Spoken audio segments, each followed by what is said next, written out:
Hola, buenas a todos. Aquí estamos una semana más dispuestos a comentar lo que va pasando en el mundo y cómo nos afecta directamente, eh, centrándonos en aquello que es más relevante o que debería de preocuparnos más y evitando entrar en política y todos esos circos y discusiones estériles que la sociedad crea para mantenernos divididos y distraídos de lo importante.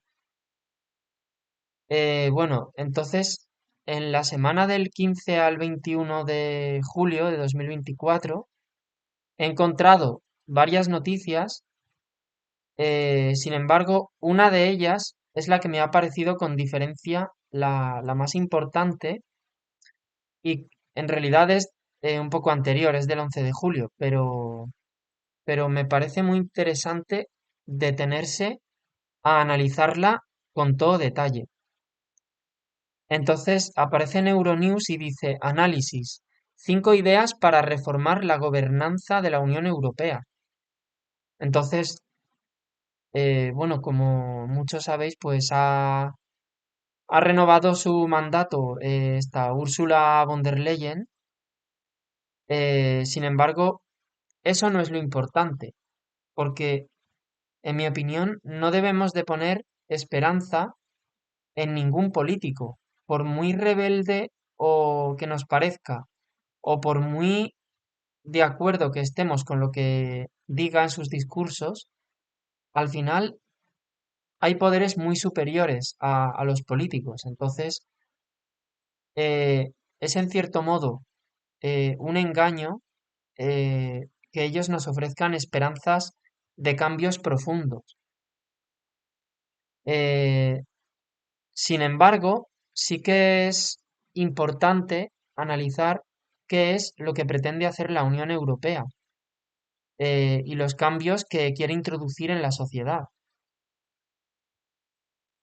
Entonces, en esencia, esta noticia lo que refleja es que la Unión Europea eh, hasta ahora había sido como una especie de unidad de los países pero en la que los países mantenían una soberanía y una toma de decisiones muy, muy importante para sí mismos, cada país para su propia población, ¿no? Y había gobiernos que podían decidir cosas al margen de lo que dijese la Unión Europea. Pero ahora se están planteando que esto debe cambiar. Em, entonces, el artículo expone 5 ideas innovadoras. em, Por ejemplo, dice, la Unión Europea demostró que a pesar de su compleja gobernanza, donde hay voluntad política, hay un camino. Y así el bloque encontró las herramientas y los mecanismos para comprar conjuntamente vacunas y proporcionar a Ucrania toda la ayuda financiera, militar y humana que pudo. Pero el panorama para los próximos 5 años requerirá la gestión de las transiciones ecológica y digital, mucho más que legislación. Es decir, se van a centrar más en ejecutar sus decisiones y hacerlas efectivas, más que en hacer leyes nuevas. Es como si legalmente ya hubiesen marcado el camino que quieren seguir y ahora se van a centrar muy fuertemente en llevarlo a cabo. Eh, Dice, sería ingenuo dar por sentado que la Unión Europea y sus miembros harán siempre lo necesario cuando la presión sea tan alta que la Unión no tenga más remedio que hacer un esfuerzo adicional para evitar que la situación se descontrole, según un reciente análisis del think tank European Policy Center. ¿Vale? Entonces, aquí lo que están desvelando es que van a utilizar situaciones límite, o sea, situaciones eh, extremas, para poder forzar esa cesión de soberanía hacia la Unión Europea por completo. Y luego también otro aspecto muy interesante de la noticia es que nos habla de los think tanks. Entonces, claro, ¿qué son esas misteriosas organizaciones que se llaman think tanks, ¿no? Los tanques de pensamiento.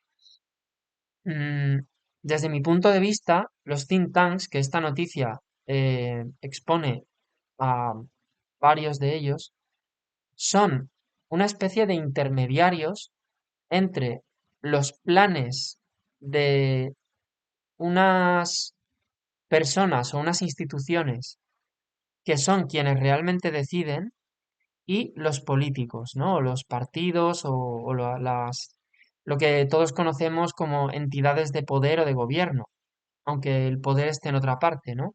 El poder oficial, por así decirlo. Estos think tanks es como que introducen presión sobre los gobernantes para que se decreten unas medidas o unas agendas específicas. Y hay muchos think tanks. Eh, vale, la primera idea es crear una Comisión Europea más ejecutiva, ¿no?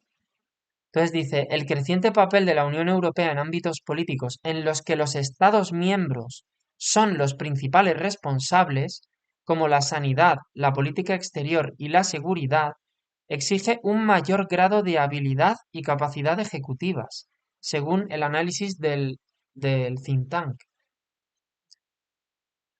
Eh, a pesar de haber adquirido nuevas competencias ejecutivas en los últimos años, sobre todo en el campo de la tecnología, los Estados miembros siguen mostrándose reticentes a dar a la Comisión recursos adicionales para aplicar plena y eficazmente toda la nueva legislación. ¿Vale? Es decir, la Unión Europea adopta unas leyes o unos planes y hay países que son reticentes a aceptarlos.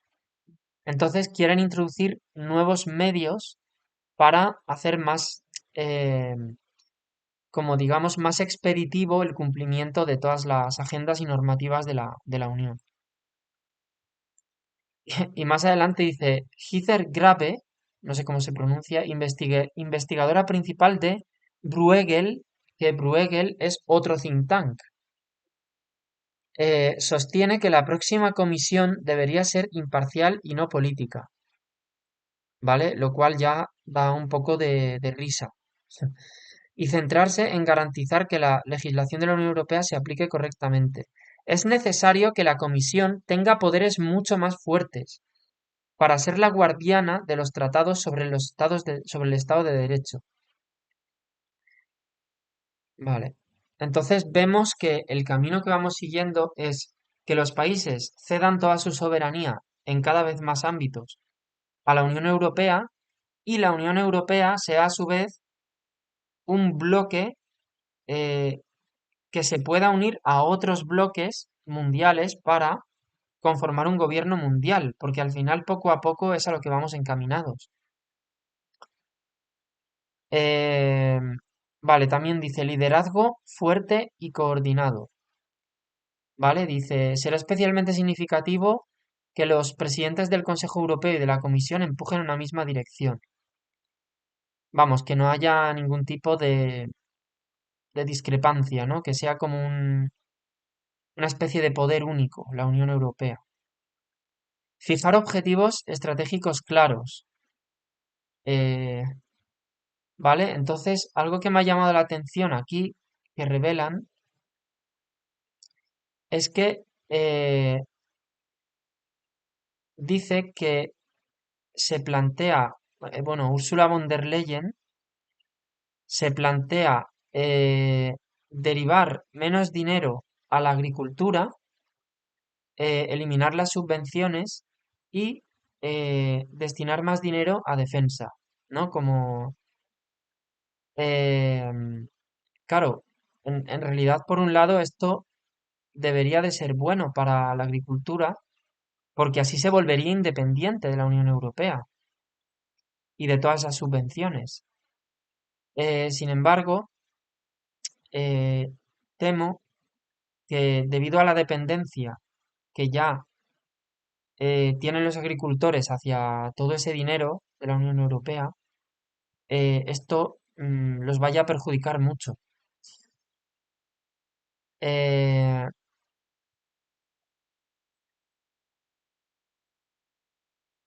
vale, más adelante dice reformar la toma de decisiones de la Unión Europea. La Unión Europea debería de ser innovadora a la hora de preparar la próxima oleada de ampliación, incluida la adhesión de Ucrania. O sea, están completamente decididos a que Ucrania forme parte de la Unión Europea y de la OTAN, eh, lo cual mm, iría en contra de lo que quiere Rusia para alcanzar la paz, para llegar a un acuerdo de paz, lo cual eh, yo no lo interpreto como algo positivo, porque se están alejando completamente de lo que podría conducir al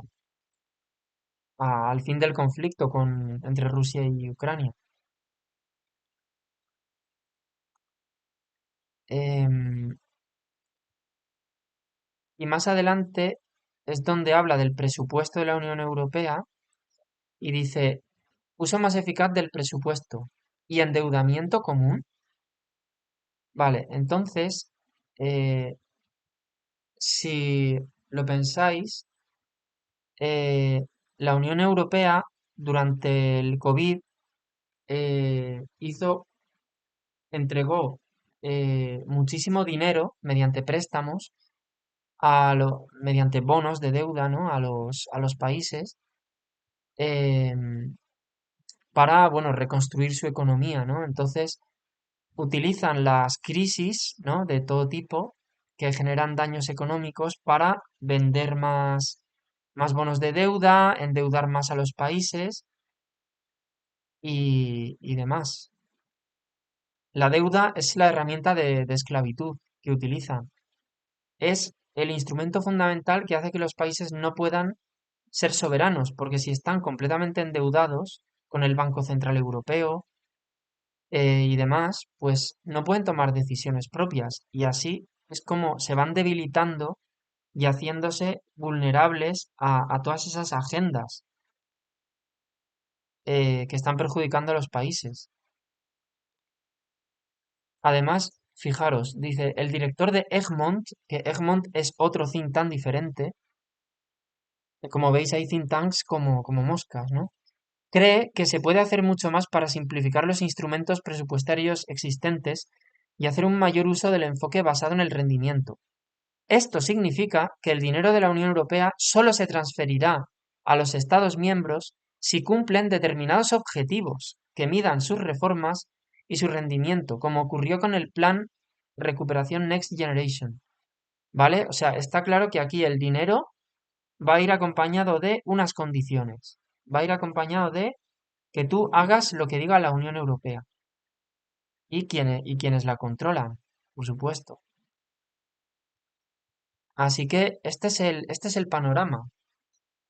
Eh, pienso que tenemos que oponernos firmemente al poder de la Unión Europea sobre los países individuales y a todos los objetivos que mediante sus leyes, sus directivas, luego se transfieren por vía legal, mediante reales decretos y demás, se hacen, lo que dice la Unión Europea pasa a ser de aplicación en los países, ya sea de forma obligatoria o porque el gobierno de turno le da por aceptarlo. Así que, en la medida de lo posible, pongámonos a esto y bueno. Bueno, la siguiente noticia aparece en RTV y bueno, es el atentado o el intento de asesinato de Donald Trump, que estaba dando una charla política en Pensilvania y un tipo, un hombre joven, se subió a una torre y le disparó con un rifle pero no consiguió acertar a su cabeza, que es donde estaba apuntando, y mató a una persona que estaba detrás y hirió a otras dos. Vale, desde mi punto de vista, este atentado sí es un atentado de una persona independiente que em, no está dirigida por altas esferas ni por grandes poderes. ¿Y por qué pienso esto? Eh, lo pienso porque en Estados Unidos hace mucho tiempo que los dos candidatos que se que se presentan a las elecciones presidenciales, ¿no? Entre el Partido Demócrata y el Republicano, están controlados por los mismos intereses. Obviamente pasa como en España, ¿no? Que tienen que hacer un teatro, de que son muy opuestos y demás. Sin embargo, aunque no estoy muy informado al detalle, dentro de cada partido en Estados Unidos se producen unas primarias. Y, por ejemplo, dentro del Partido Republicano eh, hay una serie de candidatos que tienen intereses muy diversos. Por ejemplo, yo recuerdo un político se llama Ron Paul, que era muy crítico con la Reserva Federal, que es el Banco Central Privado de Estados Unidos. Eh, Sin embargo, los dos candidatos, tanto uno como otro, que salen a la palestra, ¿no? Y a los que la gente acaba votando, son los dos que difunden los medios de masas, ¿no? La televisión, la prensa, la radio, a todas horas. Se centran exclusivamente en dos candidatos y entre ellos dos hacen el teatro de la confrontación, ¿no? Em, Sin embargo, ignoran por completo la otra gama de posibilidades dentro de cada partido. Eh,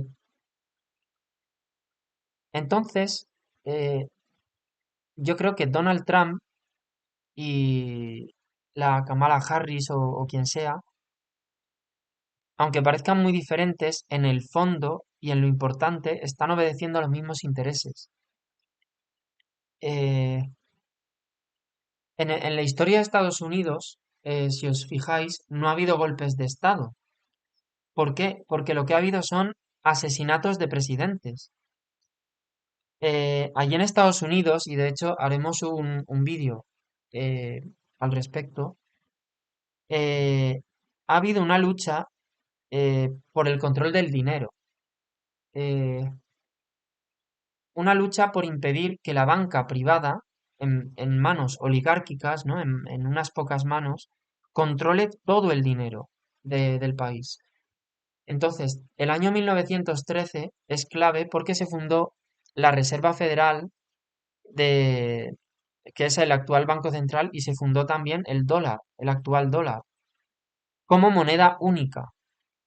Entonces, a partir de ahí, la deuda se ha convertido en la herramienta de esclavitud de ese país y el control de los medios de comunicación, de la política, de las empresas, las corporaciones y de todos los otros sectores de la economía del país ha- han pasado a manos de los banqueros que controlan la Reserva Federal. Eh, Muchos de ellos son familias de banqueros judíos, como los Rothschild, los Rockefeller, los Warburg y otras muchas. Los JP Morgan también. Bueno, JP Morgan era un banquero, los Morgan. Em, vale. eh, lo que quiero decir, por ejemplo, en Estados Unidos asesinaron al presidente Lincoln después de ganar la guerra civil estadounidense en el siglo XIX. Y eso sí fue un asesinato creado por altas esferas, porque Abraham Lincoln no quería que el dinero estuviese en esas manos privadas.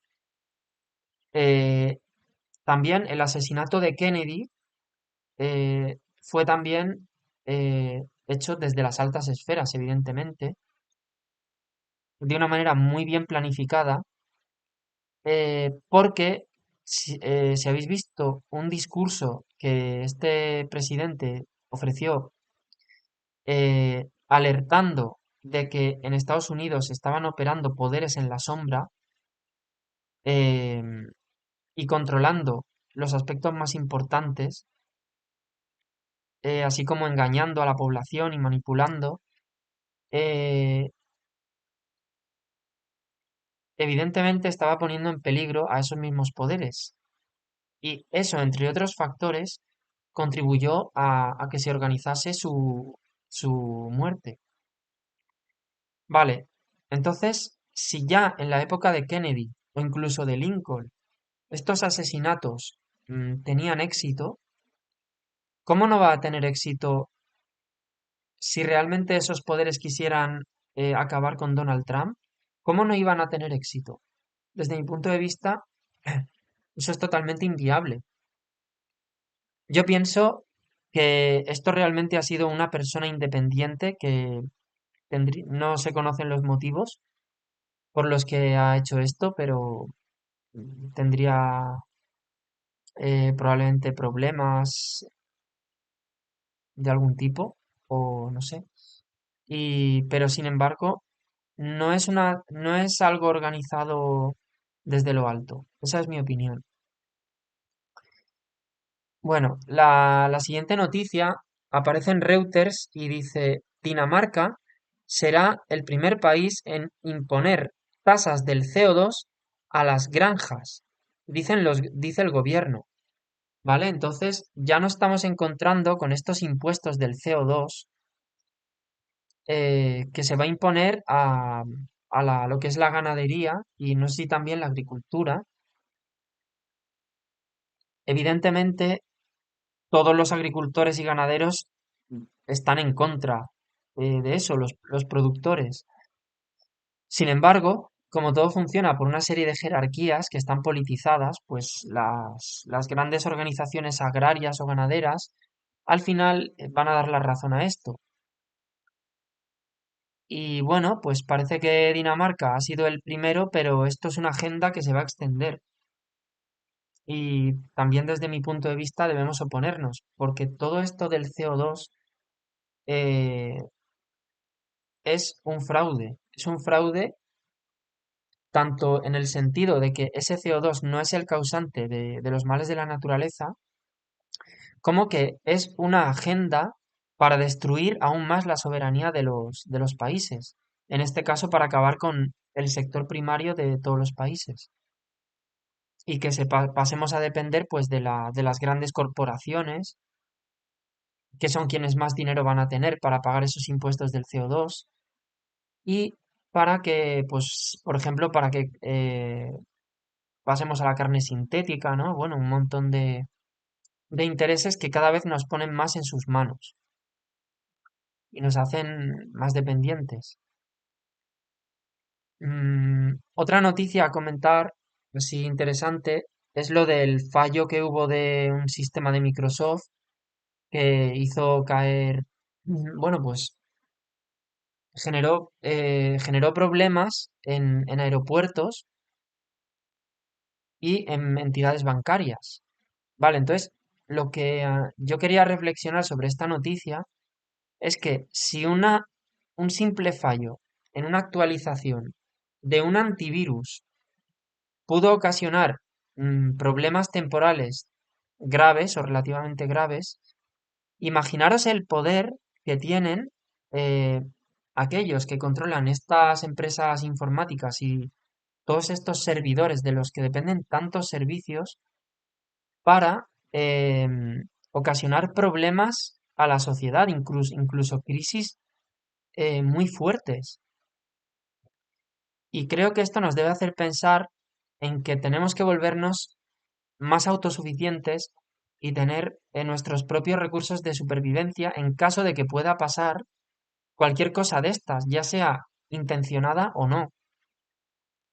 En el sentido de conseguir un terreno donde poder cultivar nuestro propio alimento, irnos a vivir a una zona rural en vez de a la gran ciudad, a una gran ciudad, saber hacer cosas por nosotros mismos, tener habilidades, Este tipo de incidentes pienso que es en lo que debería de hacernos pensar. Em, vale. Mm, otra noticia que ha aparecido en RTVE habla del tema de las plagas y tal. Dice globalización, calor y turismo, el cóctel que fomenta la propagación de plagas viajeras como chinches y mosquitos. ¿Vale? Entonces, bueno, la noticia te explica que las plagas, tanto urbanas como agrícolas y demás, pues se expanden principalmente con con los transportes, el intercambio de mercancías entre unos países y otros, los proveedores, ¿vale? Entonces, tanto las chinches como las cucarachas, los mosquitos y otras muchas, em, se expanden, a ver, en primer lugar, cuando se pasa de una agricultura tradicional con policultivo, no tan intensiva, etcétera, y vinculada también a los animales, eh, hay menos plagas que cuando la agricultura son monocultivos muy extensos, donde se utilizan, el suelo está agotado, se utilizan fertilizantes artificiales. Ahí las plagas tienen un campo de expansión tremendo. En segundo lugar, cuando las ciudades crecen, se generan entornos idóneos para las plagas. Em, en el caso de las chinches, por ejemplo, los viajes intercontinentales favorecen mucho su expansión, el paso de un país a otro. Las cucarachas, por ejemplo, llegan a los clientes, sobre todo la cucaracha germánica, con, con cajas de los proveedores y tal. Bueno, entonces, esta noticia, las empresas y los científicos que hablan en ella exponen todo esto, pero no pueden evitar decir, porque parece que tiene que ser así, si se habla en prensa, que el calentamiento global o un aumento de las temperaturas está siendo uno de los factores principales. Eh, mm, cuando realmente, si se tuviera cuidado con, con el tráfico de mercancías de un país a otro, por ejemplo, al importar cítricos y otras verduras de otros países, em, las plagas no se expandirían de esta forma, no llegarían. Por tanto, lo que quiero comentar es que el cambio climático se tiene que meter en todo, permanentemente en todo, como si fuera el causante de cualquier problema en el mundo hoy en día. Desde la guerra, el hambre, las plagas, eh, cualquier cosa, parece ser que el calentamiento global está detrás. Mm, y bueno, la última noticia dice, ¿cómo influye la exposición temprana a dispositivos digitales en el desarrollo de los niños? Vale, entonces lo que expone es que los padres que para calmar a sus hijos cuando tienen rabia o están protestando o están enfadados, lo que sea, y les dan una tablet o les dan un videojuego, les están haciendo muchísimo daño. Primero, porque les están generando adicción, ya que vinculan calmarse con estar enganchado a la pantalla. Una pantalla que absorbe su cerebro y les aísla por completo de la realidad, porque hoy en día, incluso más que antes, las pantallas están llenas de efectos muy absorbentes y son capaces de simular la realidad de una manera muy eficaz, una realidad falsa, ¿no?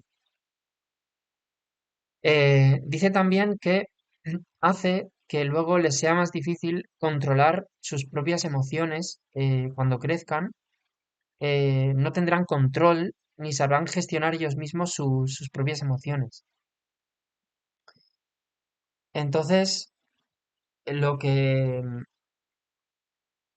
sería bueno es que los padres no dejasen a sus hijos con estas pantallas, eh, a menos que sea para algo realmente necesario, no para distracción. O sea, yo lo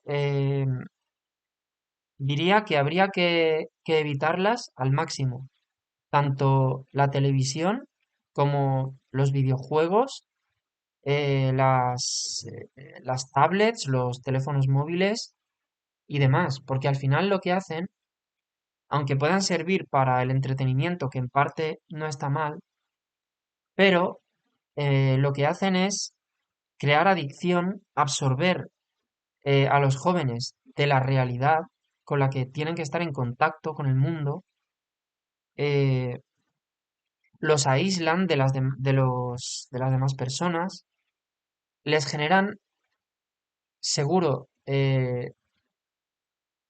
ansiedad, problemas psíquicos, pueden favorecerlos y, en fin, yo creo que cada vez más los jóvenes están vinculados a las pantallas y que es un grave problema. Y bueno, todas estas noticias pues no hacen más que corroborarlo. Bueno, pues os dejo con toda esta información. Eh, Espero que os animéis a comentar y a debatir sobre todo esto. Nada, saludos.